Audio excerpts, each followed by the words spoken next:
Hey everyone, welcome to another episode of Naturally Resourceful Podcast. Today is Sunday and I'm chilling with my friend Kristian Knutson. How you doing, Kristian?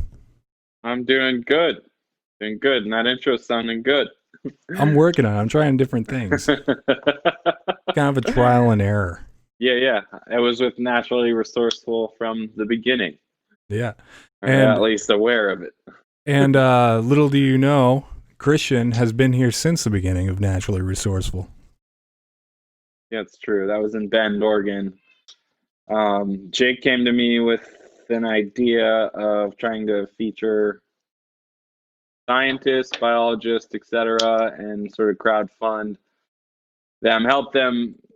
Basically, what I always like to say is help people say what they're trying to say. Since I was like in high school, I had that tagline because I've always been inspired by communication, like public speaking and stuff. Think you probably were too as a charismatic person Yeah, I think in the world. one of my buddies told me that I was most likely to start a cult.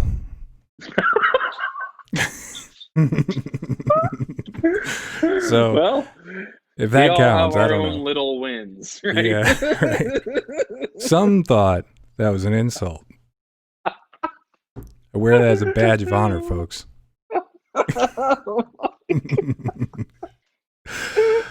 Wow, that caught me off guard. Well, it's good to have you So, here, man. And yeah. I just want to come out and say this. I wouldn't be able to do this or even know how to do this. I'd be way behind if it wasn't for your help from the very beginning. I Oh, didn't that's know awesome, man. anything. I didn't know anything about computers, cameras, or anything. And I'm pretty sure in the first couple months, I'm pretty sure you just gave me a list of things to buy. Yeah, I'm trying to do that with the state of Alaska as we speak, but Yeah, we'll see how that goes. yeah, right. Trust me. Just buy Yeah, it and it'll work out. yeah, no, totally.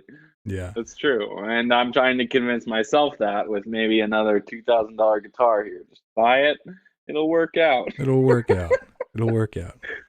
Trust me. Yeah. It's nice to have nice things, folks. Well, Nice to have speaking nice of things.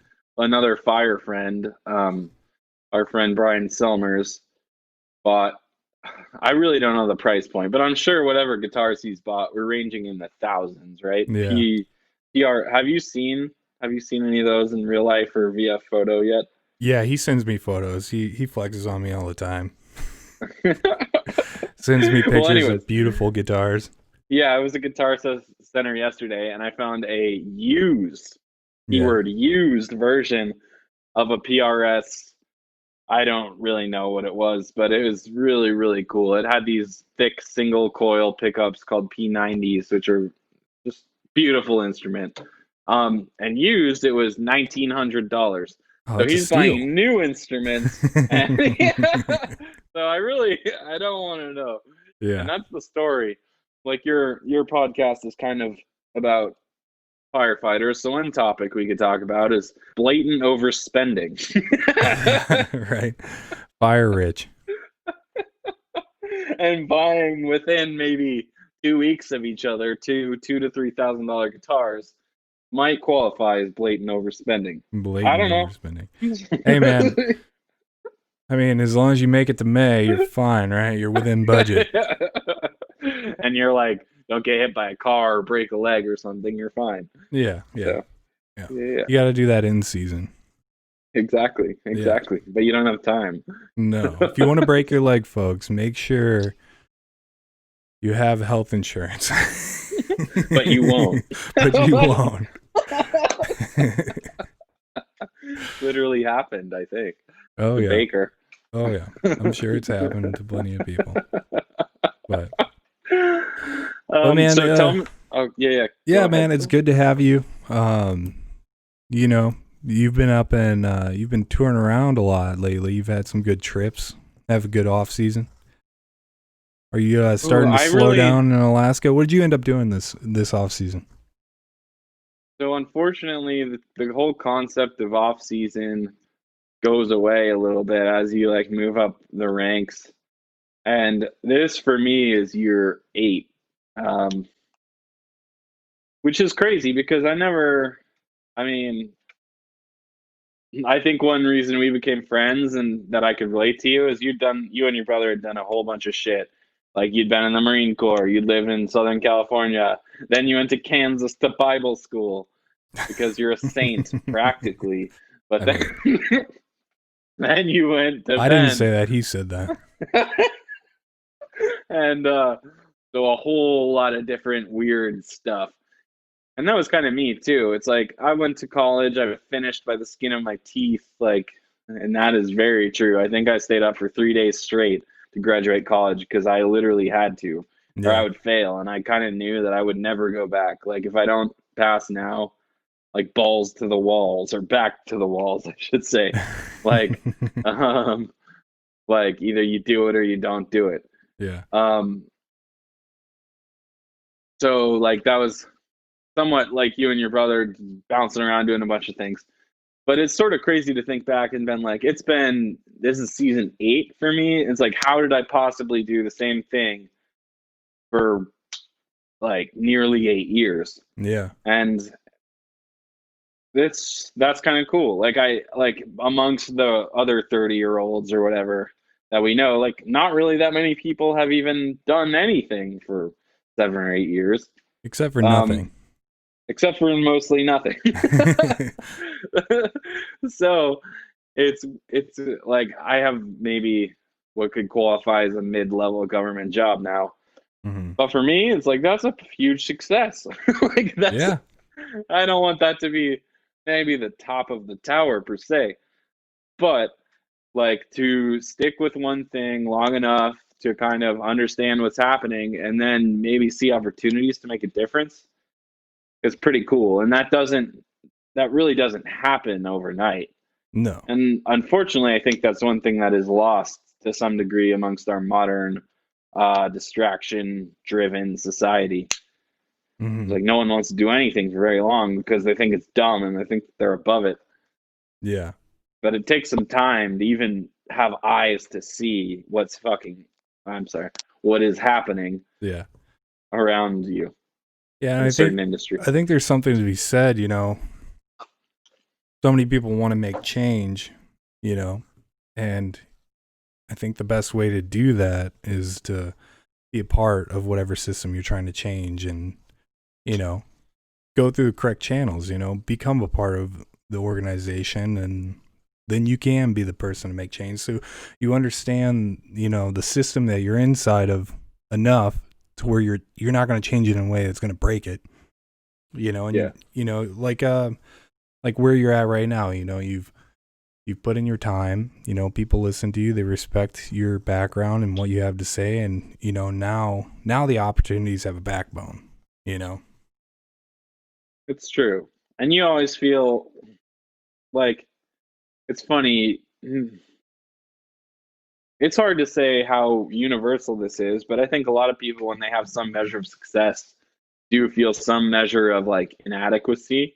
Like, I don't deserve this, or like, what is happening? Like, maybe like inauthenticness or something. Mm-hmm. And I mean, as I was talking to you earlier, the state of Alaska offered to buy me a computer spec'd out however I wanted it. So I was just like on the Dell website. Fortunately, they can't get Apple because I had no reason really, but Yeah. like, so I'm trying to get a good PC for doing creative work and just like watching the thousands rack up and just like, oh my God, like, and I felt sort of, I've done some good work for them and I will continue to do good work for them.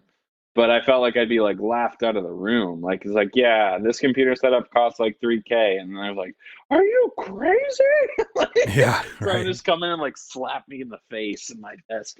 Yeah. So far, that hasn't happened. We'll see. Yeah. Just So you kind of have to just send it and wait and see what happens. And that's a very precarious feeling internally. yeah. Um, but I think that means you're sort of in the pocket of growth in a Mm-hmm. certain way. Yeah. Yeah. I mean, they trust you enough to, because how those guys care about their budget. They do. And Yeah. like, But at the same time, the budget is spent on much sillier things in certain avenues. So That's true. if I've if had you my favorite expense is when we're out on fire and the meals don't come to us in time, so they have to helicopter in lunches. I yeah. think we did the math once, and it was like, it's about $900 at lunch Wow, for you could have so bologna much sandwiches. steak for that. The finest champagnes. Yeah, right. Ah. Oh man. Okay, so I have a question for you. You're like heading into your third year, and how has the progression been for you from first year to second year, and then projecting forward to third year, which obviously you can't know, but Yeah. I mean, maybe you have a sense of it. Well, I came And we're in talking about hot shot crews, by the way. yeah, hot shotting specifically. But I came in pretty green. I had an opportunity to be on a crew that, and coming from a crew, it was a huge difference. Being on a type 2 contract crew, all of a sudden being on, one of 3 crews in the whole state of Alaska, which is about the quarter of the lower 48, you know. So going into that position, especially in the 2019 season, which was an insane season to anyone who knows Alaska Fire, it was record setting. So instantly Probably, thrown or just fire in general, I'd say, fire in because a lot general. of the West Coast came to Alaska Yeah. during that season because there was not much else going on. So, No. And in day one, I saw first fire, I saw more fire than I'd ever seen. Day one, we were, doing things I'd never dreamed about doing. And, I think going into that rookie season, and coming to the end of that rookie season, it's hard to realize what you'd learn. And so showing up to a second season on a hot shot crew, I felt like a rookie. I had that rookie mentality. And I didn't know what I didn't know, and I didn't know what I did know. And I think it took me till the end of the season, but by the end of the season, I think I really felt confident in what I did know. And yeah. and so I think I've put together a good picture of what I can and can't do, and on the skills I can rely on. And so going into the third season, I feel like a firefighter. And, That's good. where my second season, I felt like I was shaking off my rookie year. And this season, I feel like, I'm going into the season as a firefighter, going to fight fire with other guys, And that's why, Does that make sense? absolutely. And for your situation, like part of me, like it'd be really cool to have you on board with what we're doing because you're tech savvy and you know a lot of things. But on the other hand, it's like I really do respect the process. Like I did 3 years, and certainly people are like, "Oh, that's cool." I'm just like kind of like people do so much more, so it's kind of hard to hear that. It's kind of hard to hire anyone give you accolades, like because I sort of feel like I did the bare minimum. Like I did 3 years. It was good. I learned a lot. But if anything, it just gave me a healthy respect for the people in the field who were doing the real work. Yeah. And unfortunately, I think that is a bit lost. This is sort of Chris Baumgartner, our superintendent on Pioneer. One of his points of view is like people forget. People forget what's important, and it's true. It's true. Mm-hmm. You're sleeping in a hotel for long enough. You're just making fat money, probably 3 times the amount of the guys actually doing the work, etc. And you do forget what it's even like. And I really do hope that I can detail or do whatever I need to do to sort of stay in the pulse of what's actually going on, to actually be of service to the movement as a whole. And the movement as a whole is largely focused on the dudes doing the actual work, men and Mm-hmm. women. Yeah. But And I think anytime you, get into any organization where the boots on the ground, or the pipe hitters, the way it's been said. But I think more people with a little bit of hot shotting experience, and not even saying, I mean, 3 years is commendable to anyone. 1 year is commendable, and that's the weird part is when we get into this fire bubble, and you start talking about hot shotting. Guys that have been there for 5-7 years. Guys that have done it 15 years. And then guys that do it 3 years, and guys that did it 1 year. And within the community, we have a sense of like how much you've put in. But in the grand scheme of things, most people don't even do it at all. And and so it's always something to keep in mind where it's like, we should be proud of whatever time you end up doing. And the more people like you, and obviously your fire career is not anywhere near to be over. I mean, we had Putnam on our crew for a time last year. I mean, it was very likely that you were going to detail on with us at one point last season. So I was trying to. You're definitely in the pulse and in the mix still. Until they told me that here's some good stories for your podcast. What's that? So during that time when I was likely to come on the crew, I went into the doctor. I had a doctor's appointment to check up on my arm. I think it was maybe month 2. For the record, I broke my arm dropping in on a big ass half pipe on a skateboard because I thought I could do it. I thought you were mountain biking. Well, that's what I said, to be honest. Because I was so ashamed, like at 30 years old.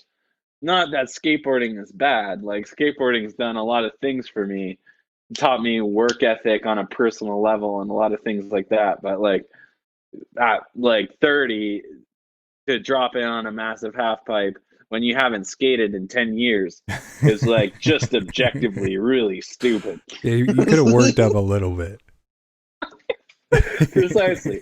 And I've been skating for like 3 months, and that's the thing about risk is it's like, yeah, you can and should take risks in this life, but like there's a certain progression. You want to minimize your likelihood of breaking your arm. Yeah. As a metaphor and practically speaking. But I'll tell you one thing, I do appreciate the sin though. Exactly. Yeah. And that's sort of been the story of my life, but like sent it didn't work. Yeah. And so anyways, I have a broken arm. I had major surgery. It was a bummer. Just on painkillers, getting off painkillers, the whole thing was a pain. Mm-hmm. And then I go back in and 2 months later, and Bonnie had texted me and been like, "All right, you down?" And I'm just like, "Yeah." I go into the doctor, and he's this ex-military, like Navy doctor, and just like go in, and I'm just like, "All right, yeah." The hotshot group called me up, like Batman status, like, "Can I go?" And he's like, "Are you fucking crazy?" Yes. It's like your arm will snap in half like the first Pulaski swing you take. It's like, no. I hadn't considered that one. Well, when you put it that way. So I went back in at 3 months, and my arm hadn't healed. Maybe I probably can't see it, but there's like a pretty gnarly scar there. Oh yeah. Yeah. That's a good one. And that was a serious moment for me, like a test of faith, perhaps. And this is like, you go in and you expect some good news, and actually the news is very bad. It was like, your arm did not heal. You still have a broken bone. It's been 3 months. Like, are you smoking? What's the deal? And I wasn't smoking. I was using nicotine still a little bit in the form of like Zan and various chew type things. And snooze. Yeah. And I had to stop. I had to do anything I could. Yeah. Because the alternative was having another major surgery where they took bone from my hip and like duct taped it to my arm internally. I had no idea. So that it would grow, and then took out the plate and put in a way bigger plate, and then put me back on like random Vicodin things for however long that took. Jesus. And the alternative was quite horrendous. And then, Yeah. so for 4 days or so after that whole incident, I was just feeling very discombobulated. Yeah. Is that possible? Could things go so badly? Because generally I have a fairly positive attitude and things Yeah. work out. Things don't go that badly. So all of a sudden you're confronted with like, this could be a crushing defeat. Mm-hmm. And I didn't even do anything wrong, really. Like, Yeah. you do what you can. Like, I rested. My girlfriend Marley definitely helped me along the way, and just trying to be realistic about healing, which is Yeah. something I've never done in my whole life. Right. It's just like you get hurt, you are hurt for 2 weeks, you ignore it for a while, and then you're better. Motion's lotion, right? Yeah, precisely. Yeah. So this is the first one where I had to seriously pull back. And as of, I don't know, 2 or 3 weeks ago, been fully cleared, able to like start hitting the gym lightly again. Yeah. Running 2 miles has never felt further. Like lifting light weights has never been harder. Mm-hmm. But at least I'm headed in the right direction. That's good, man. So, That's good. Sounds like you're putting in your time. Yeah, so that's been it's been an interesting 2020. And then like let's wrap this whole story up. Like on this guy, the Navy doctor I was talking to you about, he's like, oh yeah, he x-rayed my arm. Like, okay, it's looking good now. Your bone's knitting up. He's like, all right, what does that mean for me? Does that mean I'm better? And he's like, yeah, you should be mostly better. I'm like, just like pause for a second. I was like, what do I say to this guy? And he's like, all right, man, it's been fun.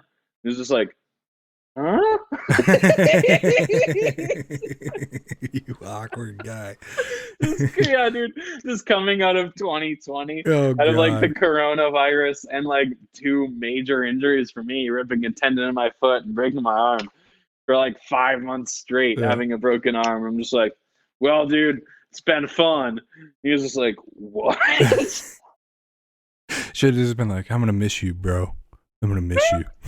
And that's part of what I meant, was like, it honestly had been kind of fun. Like, Yeah. coming to the doctor, seeing random people. At the same time, it wasn't fun at all. None of it was fun. But the right attitude was kind of fun. Let me see that scar again. Let me see that scar.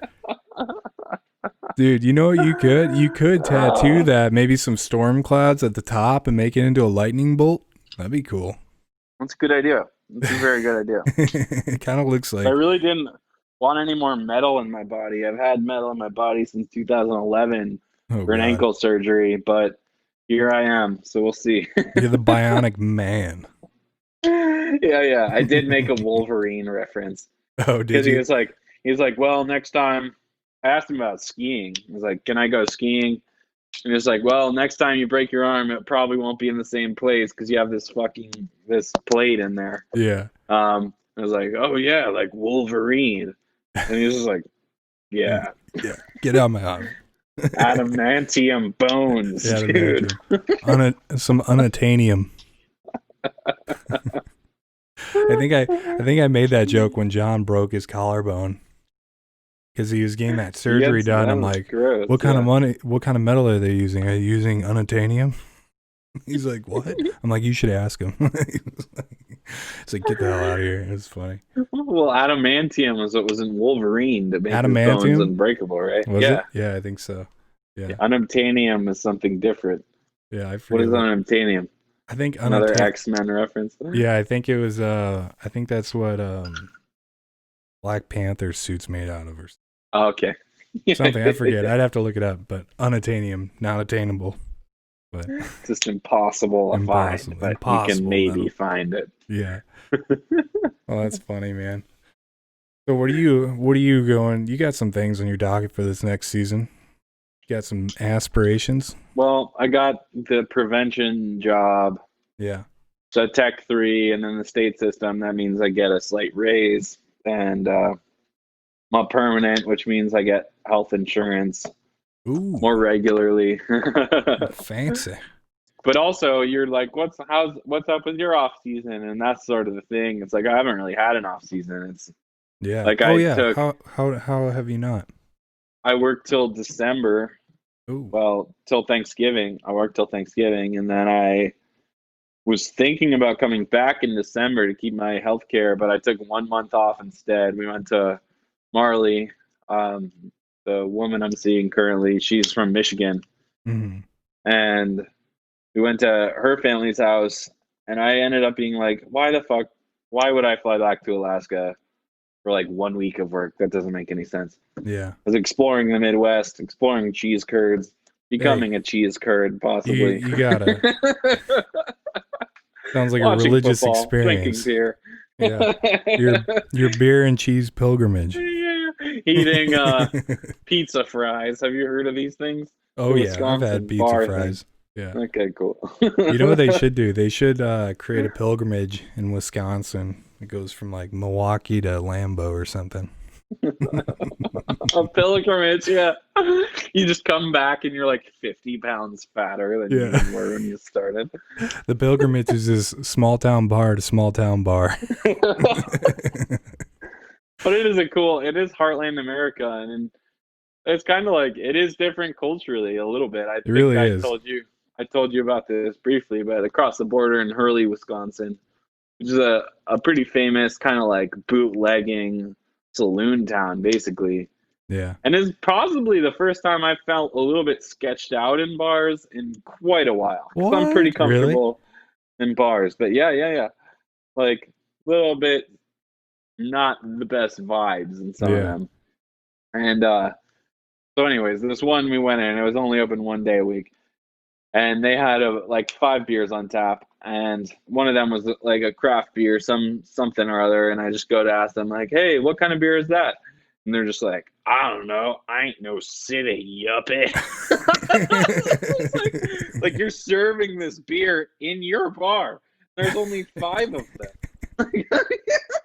Oh my god. So maybe I am a city yuppie. I don't really know. Were you But wearing that's what- Lulus or something? Certainly it was not.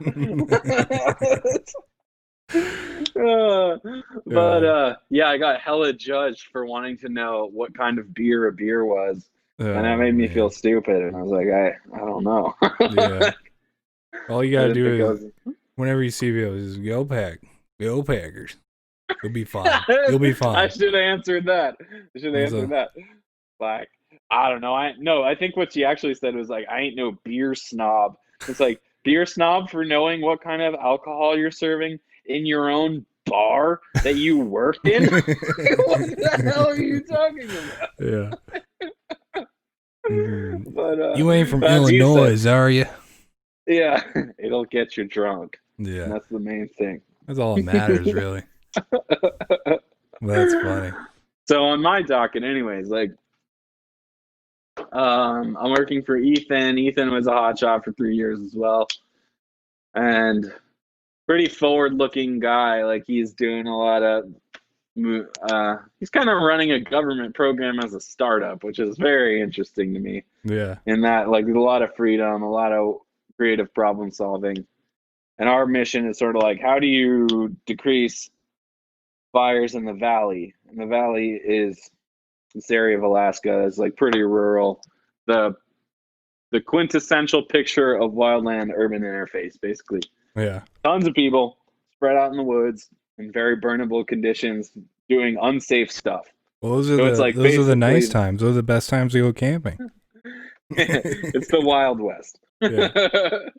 People are burning trash. There's like not safely.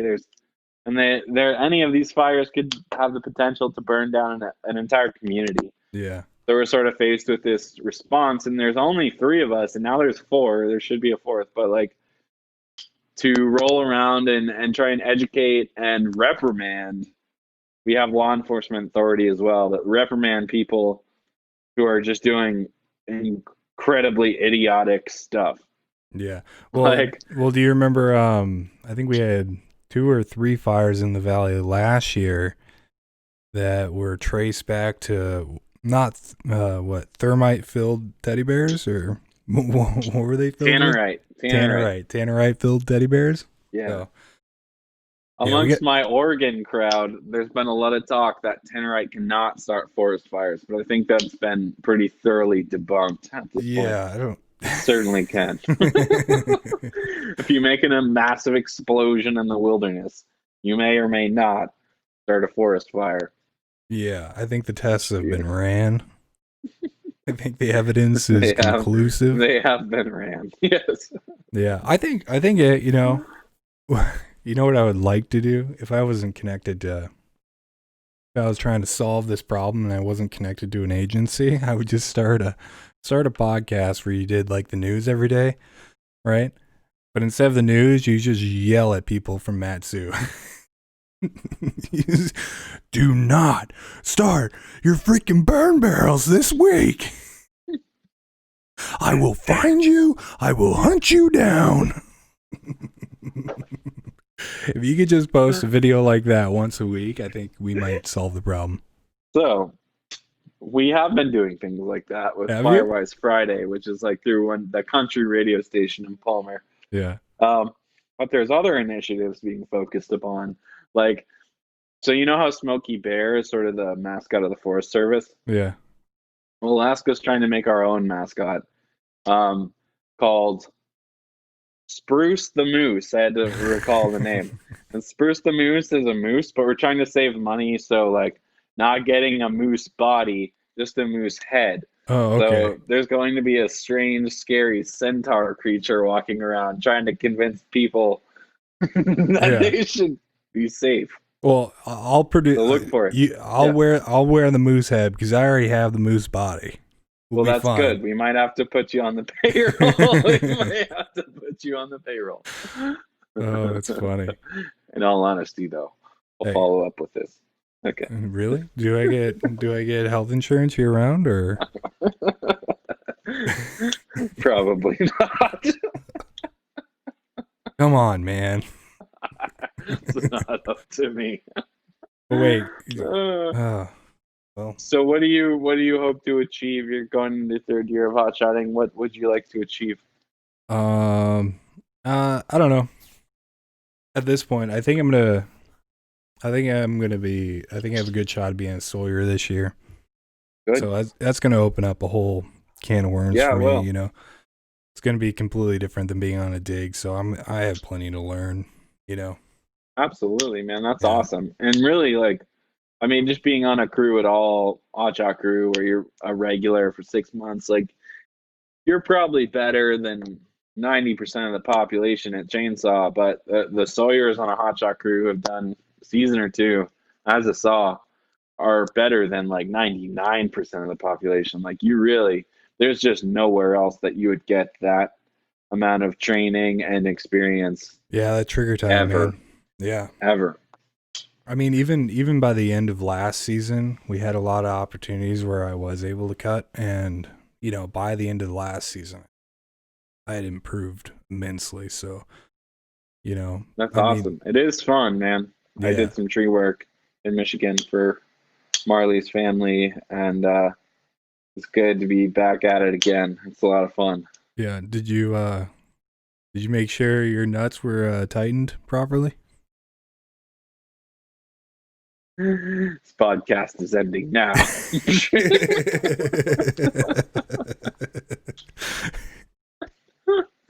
All right, we won't have to talk about that.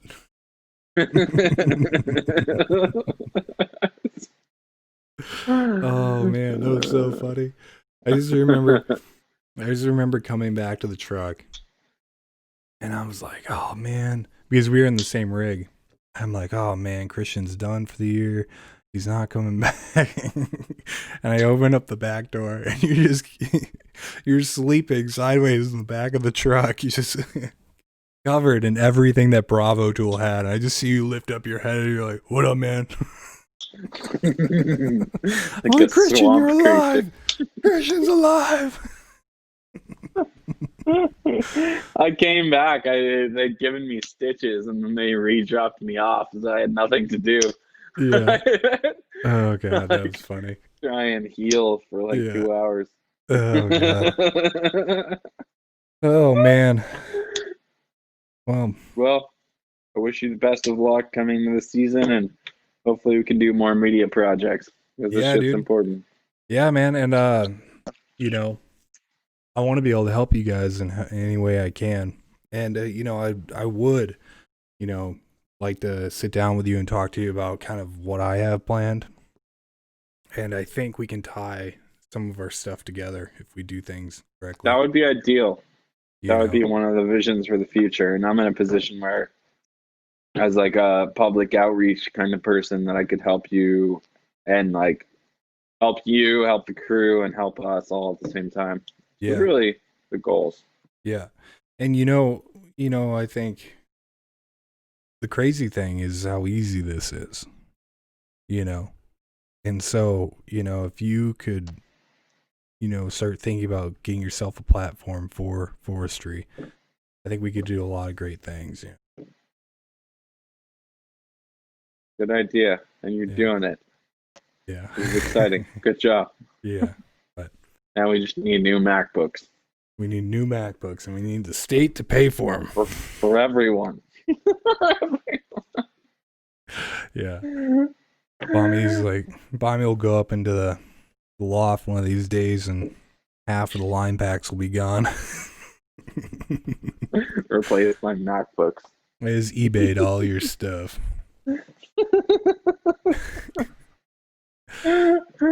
Well, anyways, man, it was good talking to you. Yeah, good talking to you. Yep, we'll always good practice. Oh yeah, for sure, man. Oh man, the practice. Happy is you're over. following. Yeah, you're right. Happy you're following up on this project. This is cool. Oh yeah, and we're gonna keep this going. We should. I'll be back in Bend in 2 or 3 weeks. Oh, are you? You're going back to Bend? 10 days, yeah. Oh man, do your parents still have that place out there? They do. Oh, that's so sweet. I wish my We're parents renting had it on a shit show Bend. ski trip. Oh my god, you're living the life. You guys are having We'll fun. see. I'm jealous, man. I'm jealous. Even then, 10 days, it's a little bit sad because 10 days is just not remotely enough to see or do all the things that need to be done. No. I haven't been back there in like probably over a year. Yeah. So I'm more committed now to like the adulting lifestyle, which has some pros, and really life is great, but it is sad when you're just trying to see friends and stuff you haven't seen in a while. And it's like, yeah, maybe I have 1 or 2 days and that's it. Yeah. I'll see you next year. Yeah, right. I'll see you when I see you. Yeah. Yeah. Yeah. Well, I hope, in something like this, I hope, I can connect with people more, one reason why I'm doing Absolutely. this. Yeah. No, you're doing good. You're doing very good. Well, man, have a good night. Tell Mario I said, hey. Yep. Have a good night, man. Say hi to your baby and your wife. Bye. All right, I will. I'll let him know you say hi. All right, bye.